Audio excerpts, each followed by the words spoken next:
I'm the principal architect of Atelier, a Tema-based architectural design practice.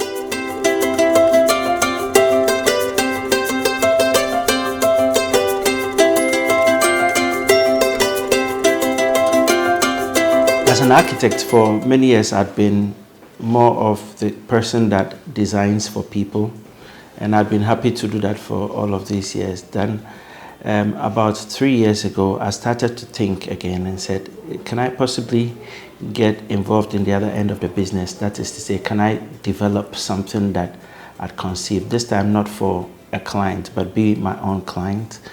And so I had this conversation with my wife, and we decided that we would take up a project like that. So this is a land we had acquired some years ago, and I just thought it would be good to put up something for it.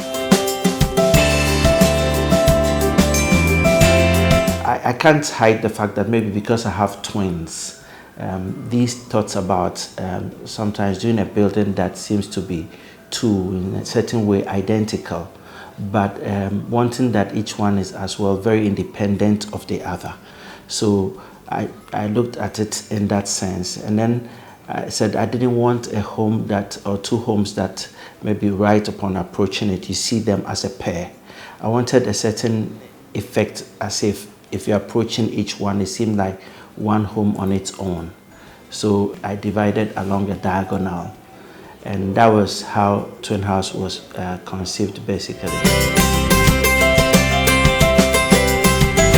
Unlike most homes, which will have, let's say, a front or forecourt space, space to the left and right, and space to the rear, because to the rear, it sits back to back with the other pair. So you end up getting quite a lot of unbelievable space in front of you, right? So that's what we worked on with Twin House.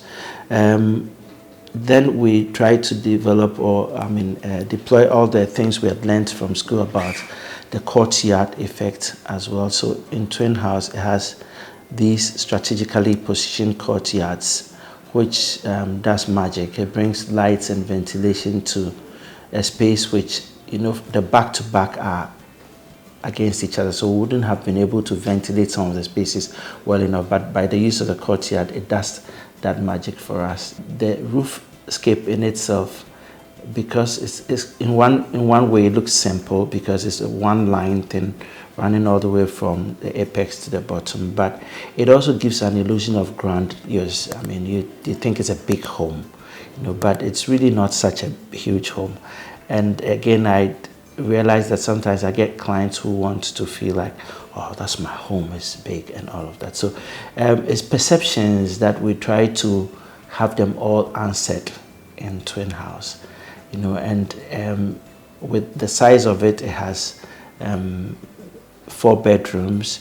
It has, a living room, which again it's a sunken, which people find it a little different. It has an open kitchen.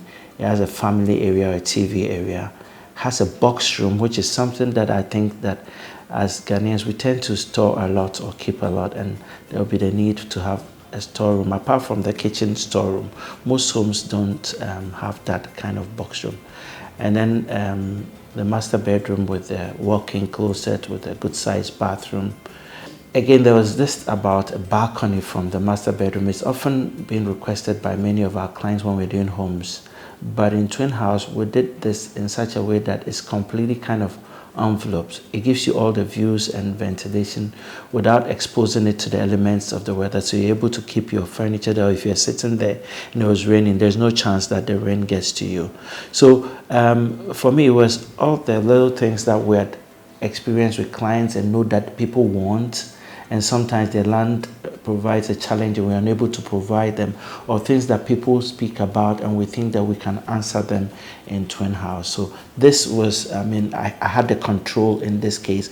I was the architect, I was the client, and I could answer all of these things in this little space here.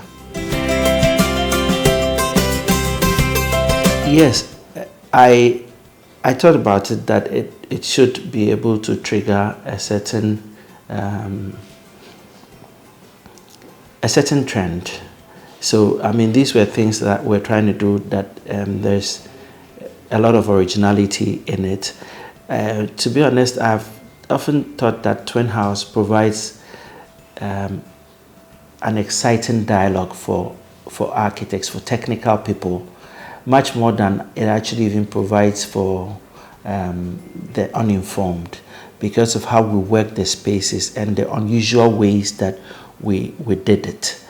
And you're right, most of the time for me as an architect, and my business thrives on the fact that I try to project that I'm an architect who listens.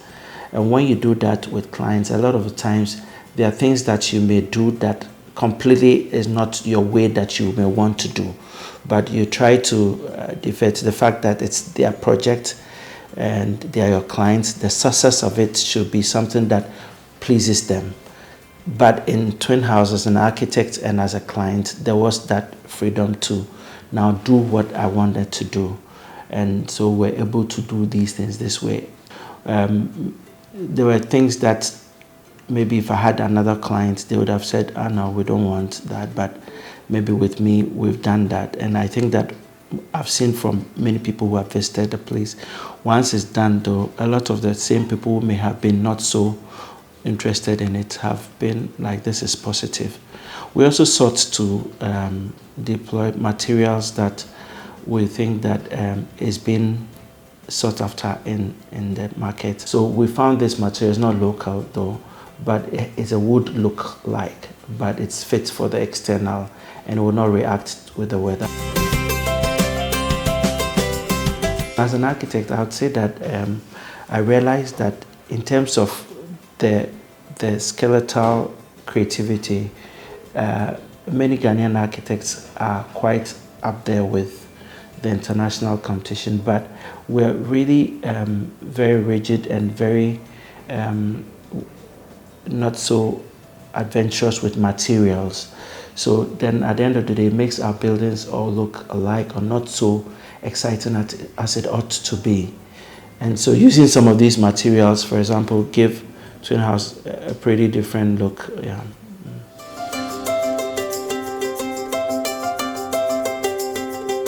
It's an interesting question, and my answer would be a cautious yes. We executed the project within a time that I thought should be possible. Many times on projects which I would probably think that this should be done in 6 months, 7 months, it ends up being over a year. And sometimes, surprisingly, it hasn't been because of lack of funds from the client side. But I found out that this whole process of indecision and taking decisions, so when it's a project that, let's say, you have a client, you go through quite a lot of those kind of engagements, which actually has huge effect on the timelines on the project. But in Twin House, me being the client and then the architects on it, we didn't have that kind of time waste. So it made things run faster. But unfortunately, I thought that right after completion as well, we'll find buyers. It hasn't been the case. And this is where I want to caution other architects that, say, if we did a project like this with a commercial loan, then interest and things alone would have made the project not viable by the time you sell. And it's a difficult thing in the system to seeing the kind of borrowing rates we have to embark on such projects. It's a venture I would encourage a lot of architects to do. You are able to express yourself, and when clients see the end product, they now have a firmer belief in you and would engage you even more. So it's a good way to sell our business.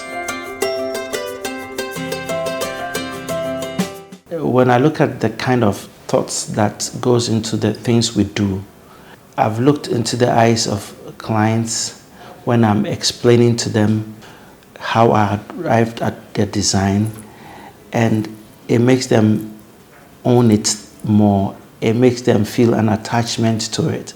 So I would think that there's a great need for us as architects that we walk clients through what led us to what we did, that they don't just see the end product, and it's almost is almost inadequate for clients to say, oh, this is beautiful, and that's it, as if what we do is just to drive an aesthetic. To me, I've felt that the Institute is moving in the right direction. My coming on board, there were a few things that I would say that had been very passionate for me. I'll tell you some of them, but in general, though, I thought that it was not about that I was a person that carried so much personal agenda that was going to change so much. I thought we're at a point where what we needed was actually a time to bring on the collective.